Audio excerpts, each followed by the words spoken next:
Alrighty, welcome back to Weekend Today. This is one of my favorite segments of the week, Science on Sundays, because I always learn something new. Me too. So I'm really excited about this week's because we're talking about how the cold impacts some of our favorite plants. Yes. And you know, last frost isn't until sometime this, is it April? It's April. Okay, April. On average, on the 30-year average, it's April 10th. Okay. That's when we typically see our last frost here for Chattanooga. And we could see it tomorrow, and we potentially. could, yeah. So people want to, have been asking, hey, what is safe to plant now? Well, there's a trick here.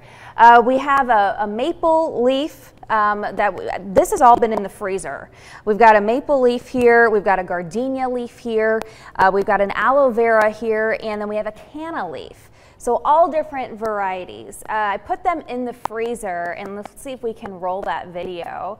They were put in the freezer for about 24 hours. What ended up happening, see if we can get that, are we getting that video? Is it the full story? It's the full story. Okay. Yeah, okay, oh good. Plants. I wanted to find out, you know, when we put them in the freezer, these were about 2 hours in.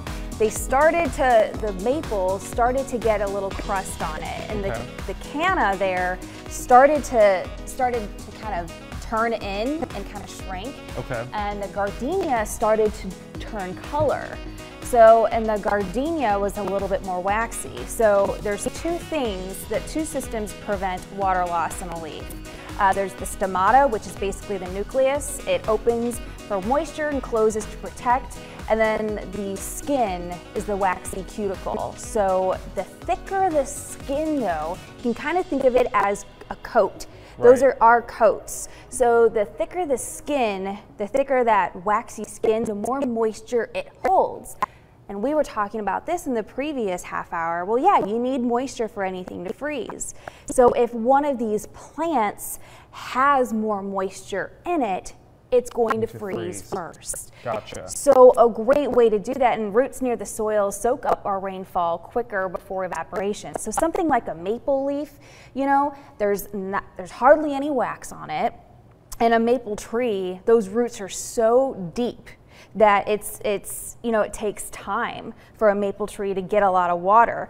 The gardenia, however, if you feel that, it's kind of feels waxy. It's pretty waxy. Yeah. The gardenia, yeah. And in fact, this one turned pretty quickly. So this is now pretty much brown. So if this was planted and left outside, which it was, I'll have to cover this up on Monday night. So it's a nice test is feel how waxy it is. The waxier it is, the more you know you need to protect it. Cover it up. Just a little quick tip.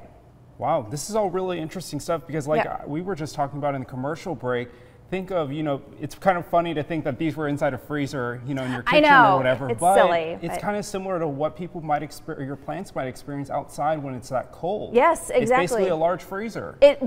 That's exactly what it is. And that's how people kind of need to think about it when you forecast these things and you say that we do have a frost potential, that this is what could happen. Yes, yeah, so just as a rule of thumb, if there's any wax on it, it's got some moisture holding in it, and it's gonna freeze quicker. This story will be inside the WRCB link in our app and on our weather app as well. Awesome. Well, thanks so much, Brittany. Always look forward to Science on Sunday. You can catch us, obviously, every Sunday here on Weekend Today. We'll be back right after this.